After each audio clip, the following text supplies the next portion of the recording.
Hey everybody, want to talk candy in the game? Stick tuned.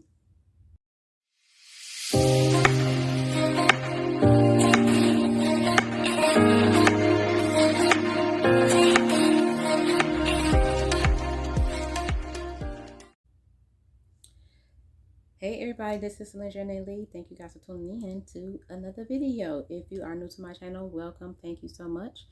Please don't forget to like, comment, and subscribe. If you are already a subscriber, thank you for your continued support. I really appreciate it. Let's get into this recap of Candy in the Game because listen, this episode was I don't know, it felt a little bit overwhelming with Phillip, just a little bit. Um, I'm gonna just point out certain scenes, whatever that drew my interest, whatever the case may be. So, the first scene was Brandon and Dominique. They actually went out on their date. Like I said in my last video, they need to just go ahead and bang it out. But they went on a nice little date. Brandon cleans up really good. He's not an ugly guy at all. She looked really pretty. They went to some type of restaurant. I can't remember the name. But she was just pretty much like, what do you want with me? He's like, I want to date you or whatever. You know, I think he really likes her. So they talked for a minute, drunk, whatever the case may be, and they was getting ready to leave. And he tried to sneak her a kiss after she was like, can you give me a hug? Like, girl, come on. You asking him to give you a hug instead of letting him give you a hug? I'm like, girl, you know you wanted to kiss him. You wanted to kiss him so fucking bad, but you wanted to just, put it out there. Oh, I don't kiss dudes on the first date, girl. You could have gave him a peck on the cheek, though. You could have gave him something. But it was a cute little innocent date, and I actually think that they would be cute together, honestly. Then we have, what's the next scene?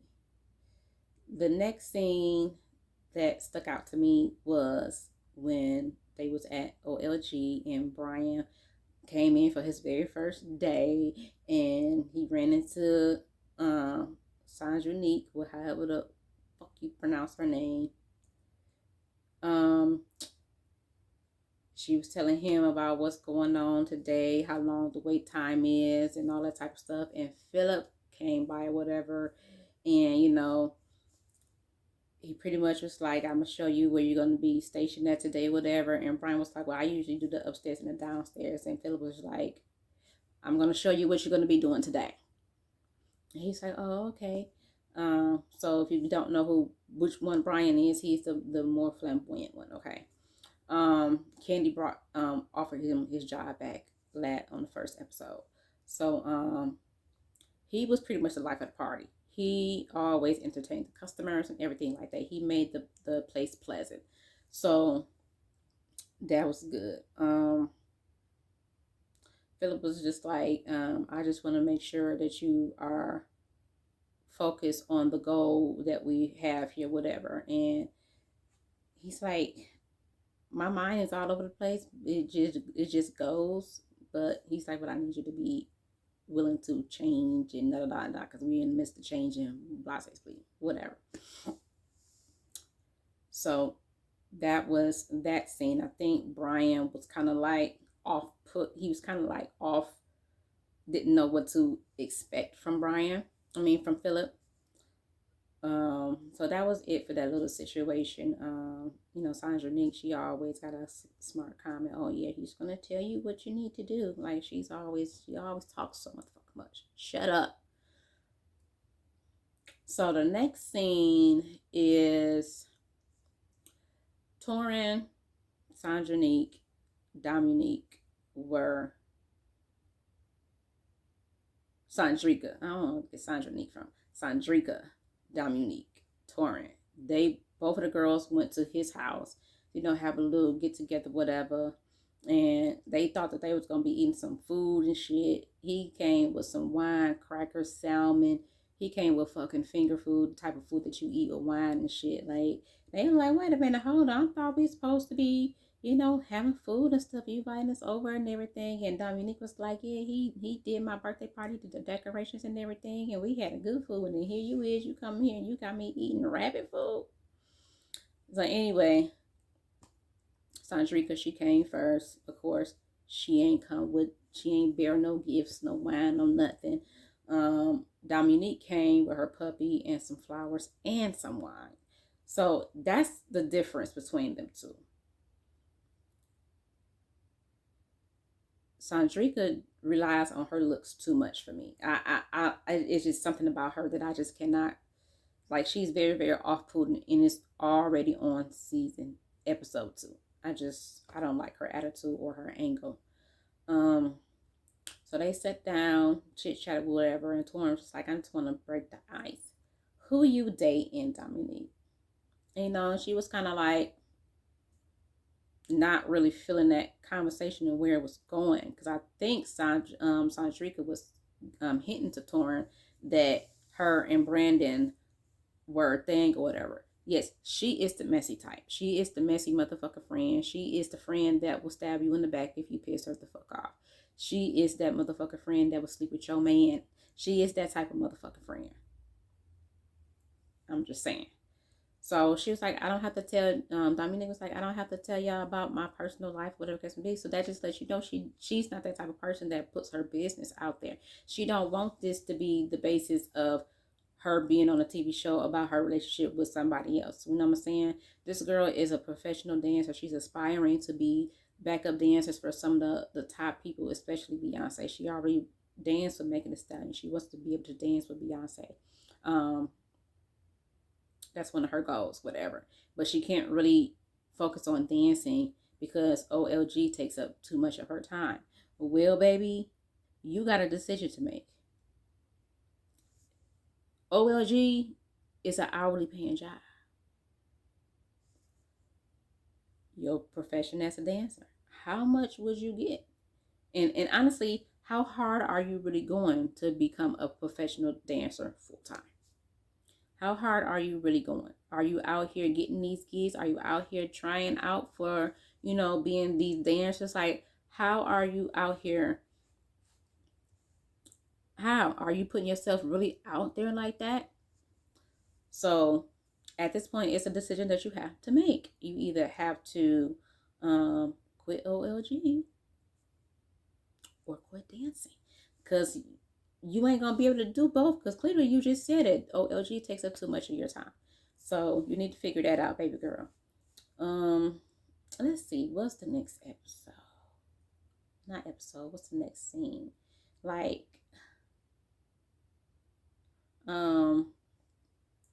let's get to the part where when Brian first day was there, whatever, and after, everything calmed down or whatever, Sandrick was like, yeah, I wanted to get everybody together so we can go out and have drinks and catch up and stuff like that. The old with new, employees, whatever the case may be, just to make sure everybody cool on the same page or whatever. And so Phillip came over and he was like, what's going on? And they was just like, oh, she's trying to put something together for all of us to go out, have a couple of drinks or whatever. He turned his face up. Baby. And Brian was like, you don't want to go out? You want to go out? And he was like, not with you, no. And they all just laughed. And I think Brian got a little offended by that, because Phillip was just not here for it. And I don't blame him. I mean, it could have been a better way for him to say that, but I also feel like you don't ask the person that's in charge of you to go out and have drinks with you.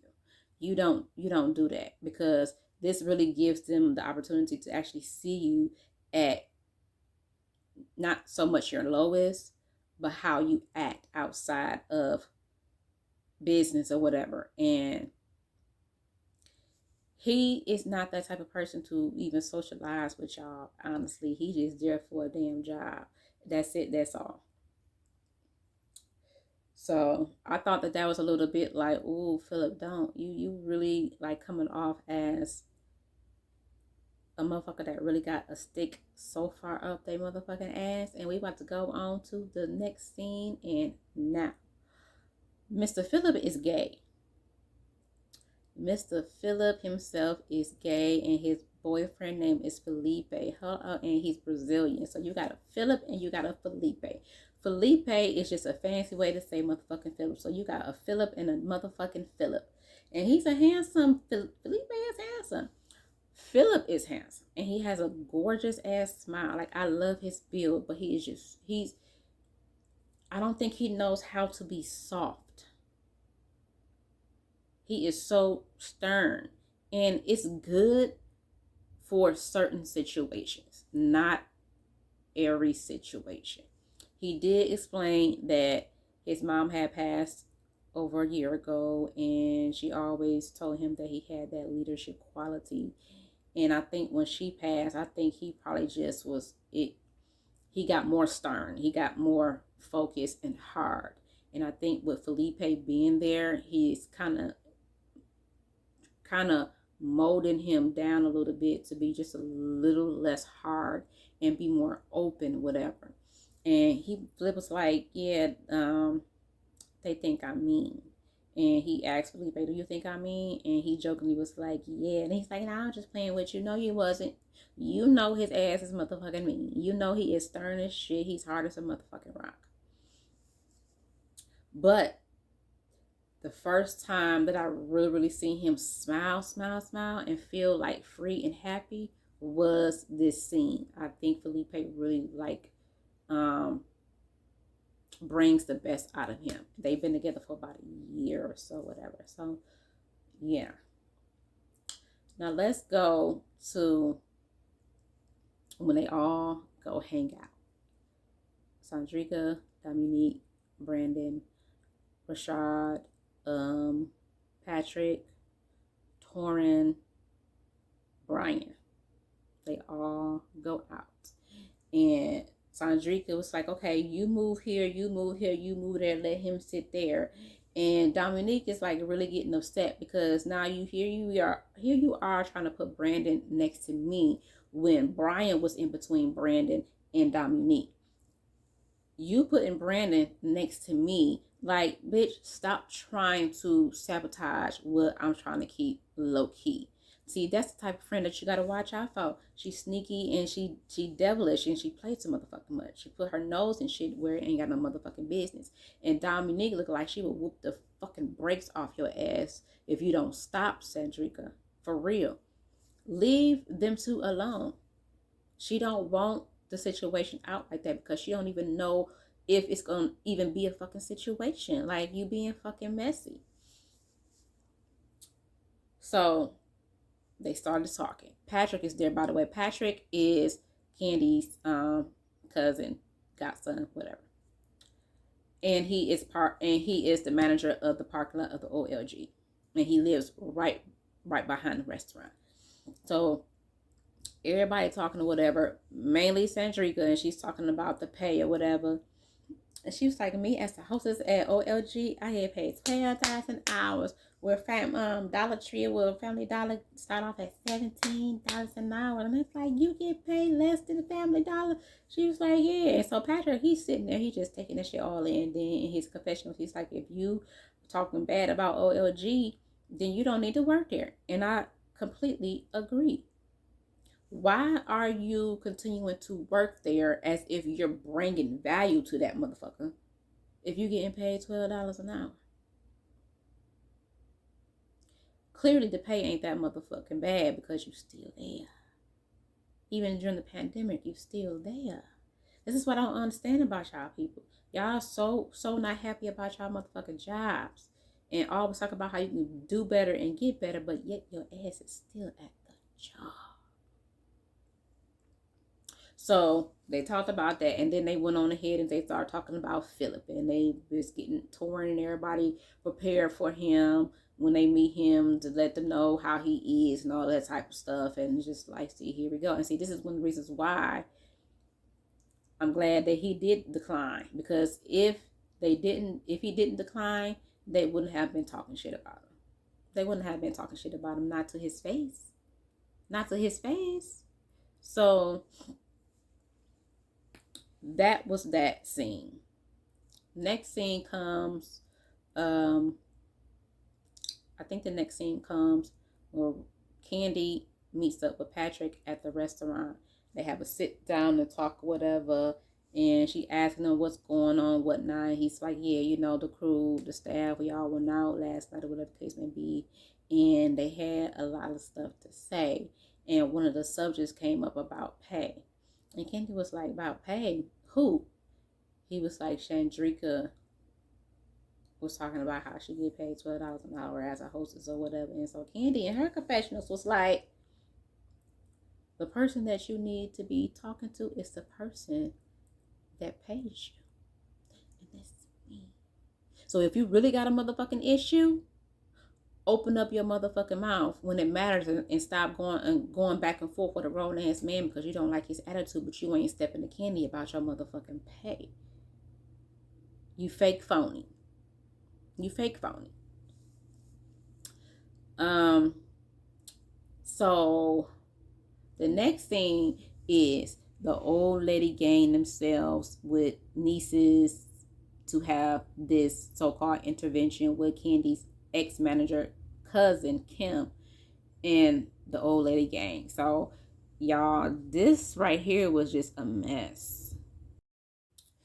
Yeah, so you guys, the gang and everybody came because Candy wanted to have an intervention because apparently Mama Joyce, Aunt Nora, and Kim had some words back. Well, not so much Aunt Nora, but Mama Joyce, and Kim had some words back and forth, whatever.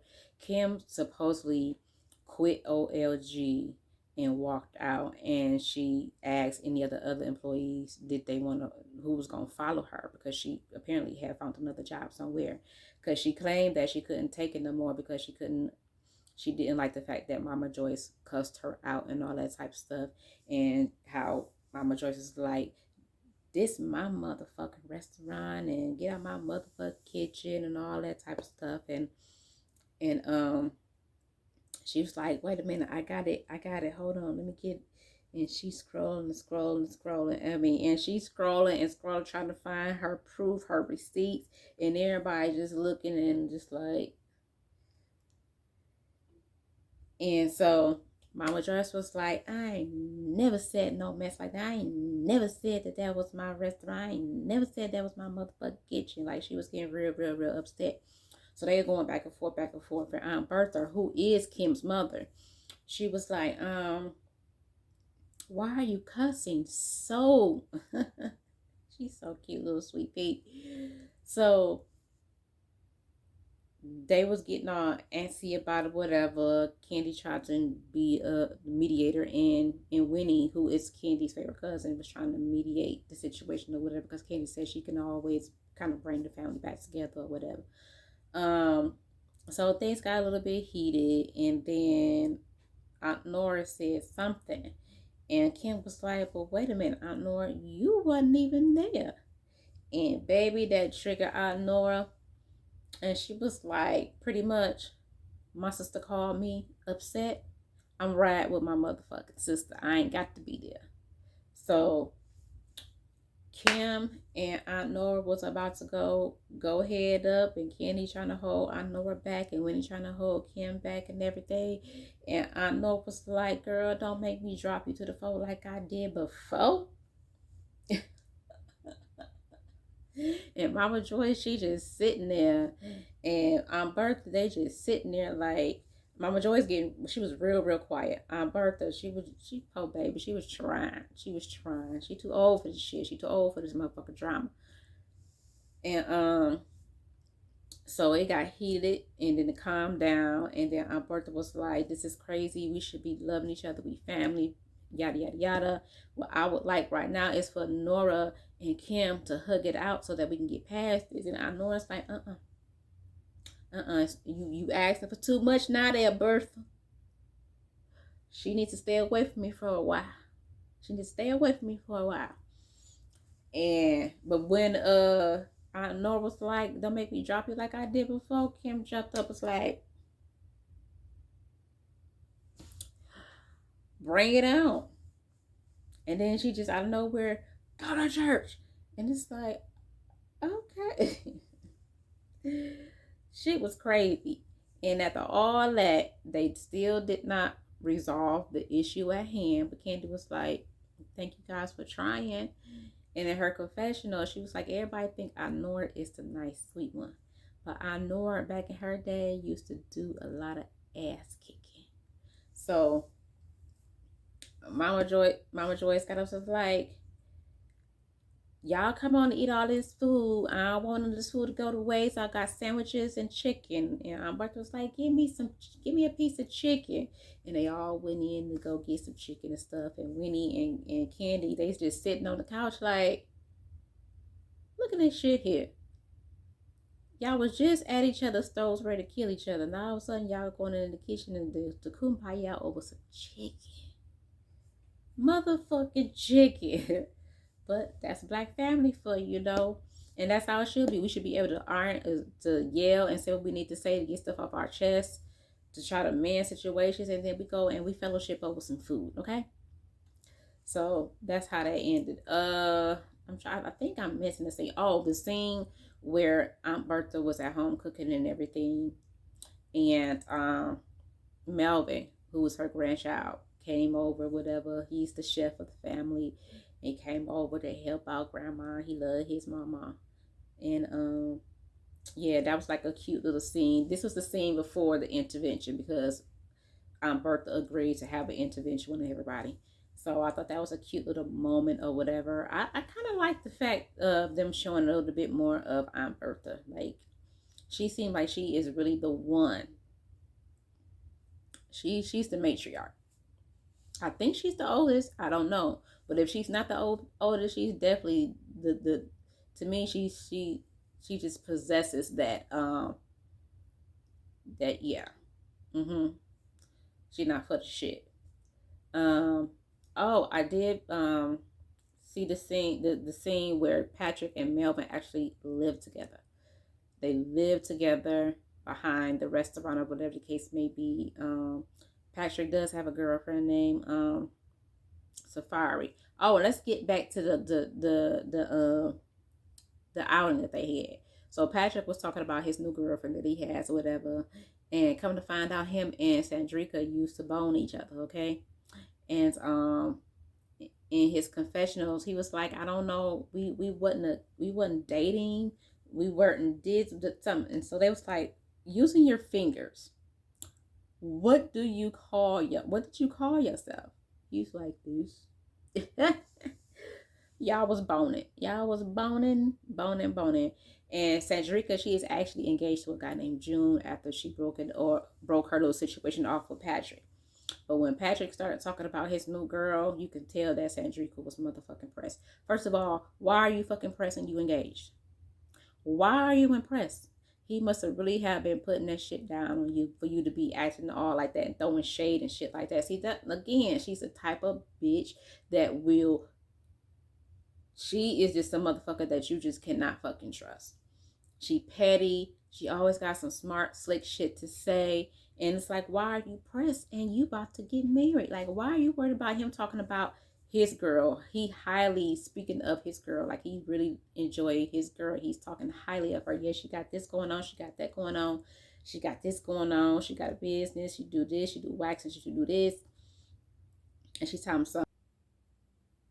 Okay, let's get to this other scene, the last scene of Torin going to see Don Juan. They sit and talk, whatever. He had to go take some measurements of the new space for the party area, whatever, not realizing that Phillip is in there. So he walks in there, minding his business, or whatever the case may be. And, you could tell that there was tension there already. And pretty much Phillip wasn't feeling that, because you're not just about to come up in here and just start working and don't introduce yourself, whatever the case may be. So Torin already had a funky ass attitude and his guard already up because of what they already told him about Phillip. So both of them was in the wrong, in my opinion, and they had a back and forth, and it was crazy.